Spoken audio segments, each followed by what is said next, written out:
Hello everybody, welcome back to the channel, and today we're going to talk about Assassin's Creed Mirage, and I'm moving all my Assassin's Creed content to the gaming channel, of course, so thank you guys very much for tuning in, because I saw a lot of friends playing Assassin's Creed Valhalla, mainly because it was the newest one with Mirage on the horizon, and I finally got an opportunity to sit down and play some video games. So, why not go with Assassin's Creed Valhalla, because that's our closest reference point and the most relevant one to Assassin's Creed Mirage, with Basim being the number one protagonist in this upcoming adventure. And to be honest, I am looking forward to seeing Basim as the protagonist. I want to see his point of view. I want to see how everything goes in his early life and how he became an assassin. It's just super appropriate how he became the quote-unquote stoic man who will eventually flip out on Eivor in his beginning life. But there's a lot of talks about how they're going to return to the Assassin's Creed original formula, and there's some things I like about modern Assassin's Creed and some things I don't like. I know a lot of people like to rip on the RPG style that it comes with, but I actually enjoyed it a little bit. It was a good change of pace. The maps were really big. It was a lot of exploring. It was a big step back when I started getting into Origins and they divided all the regions into leveling systems and everything. Basically, I really just kind of did not mind it. I just kind of took it with what it was. And I know a lot of people were taken back by it because they were so used to the original Assassin's Creed 2 style. But even going back then with Assassin's Creed 2, there has always been kind of elements of that RPG going on where you are a character and you level them up, you upgrade their weapons, their health, their skills.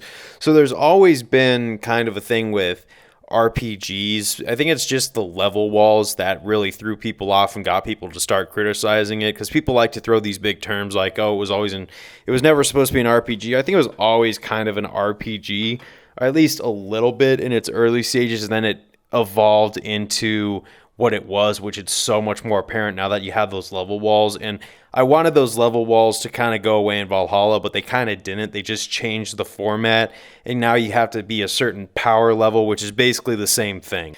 And I find that with a lot of video games that they tend to do that, how they say they're going to change it, but they just kind of redefine how the game works. And it's still the same code, but just a different skin.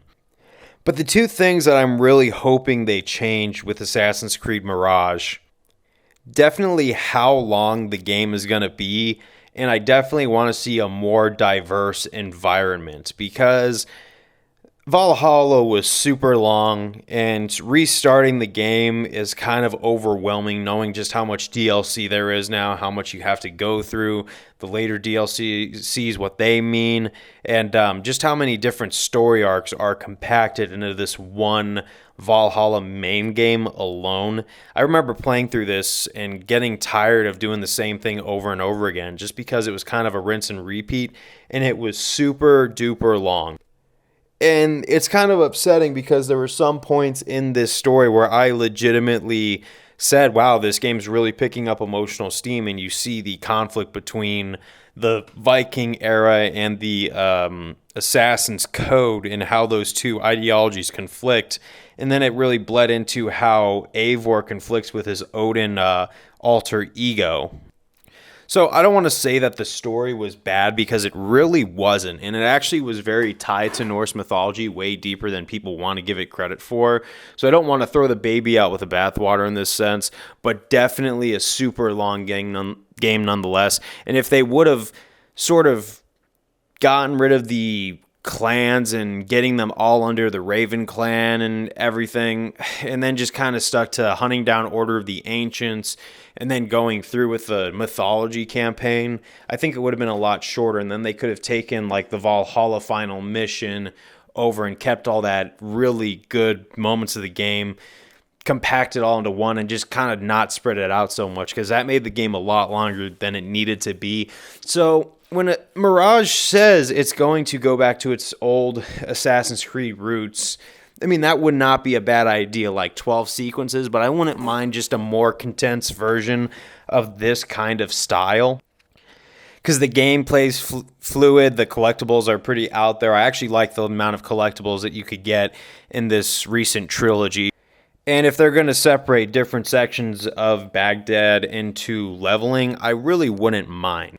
I just ask that it's a realistic, not grindy style of leveling where you could actually level at a reasonable pace where it doesn't really drag you back all that much.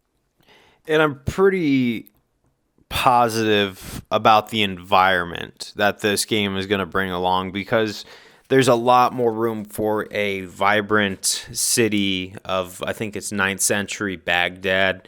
And that's going to be a very beautiful location just to go around and climb buildings again, because when I was playing through Valhalla, one thing I realized is that the map was super duper bland. I just could not believe how bland it was. It was all run down. There wasn't anything to climb on, and every section really just looked the same. It was boring. I hate to view it like that, and I really don't like to criticize these major game companies when they have shortcomings in their games, because they should be world class and they should be held to a super high standard.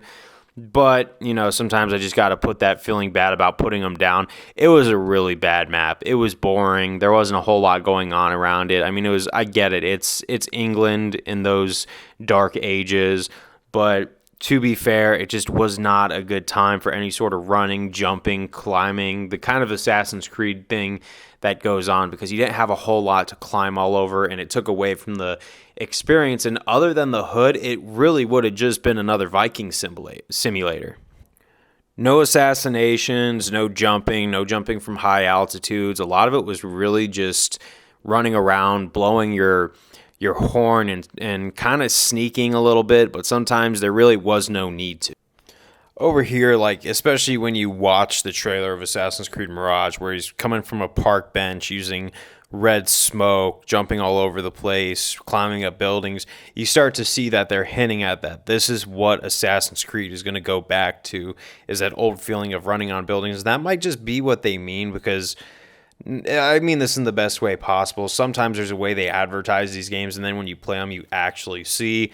Otherwise, we wouldn't see so many rambling, angry rage nerd videos of people tearing apart the game and acting like it's the end of the world because a game didn't come out as advertised, because they rarely do, and you're never going to know what it's like until we see this. But this is just all my speculation.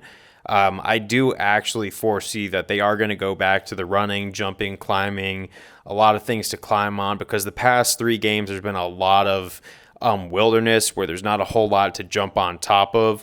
Odyssey, you got a little bit more away with that because there were bigger cities, and it was very present when you were in either Athens or Sparta.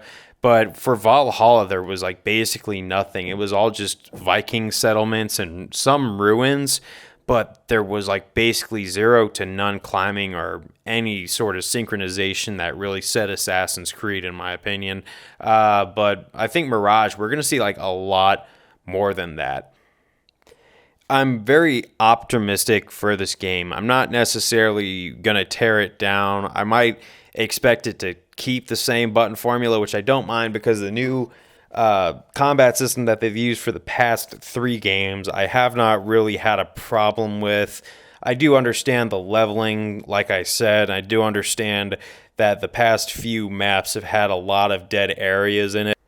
But that just goes along with exploring time periods. And these last 3 games have really been about going around the olden days, the really old times, like ancient Egypt, ancient Greece, and then Dark Ages England. That's a hard time to go back to and really try and make exciting. So I give them benefit of the doubt there. But the times did take away from a lot of these Assassin's Creed feels. It's not going to be like Renaissance style Italy where you have a ton of buildings to climb all over, and at least those 3. It's going to go back to that with Baghdad, because when you go back to the golden age of Islam, you are going to see a big civilization. You're going to see a lot of different things.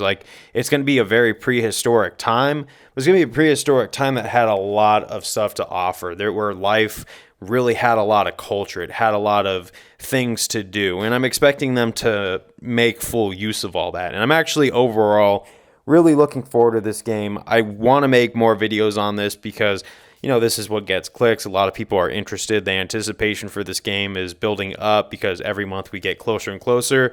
I'm looking forward to it, but like I said, thank you guys very much for listening to my little ramble about Assassin's Creed and how I could compare it to the most recent one, Valhalla. I will see you guys next time.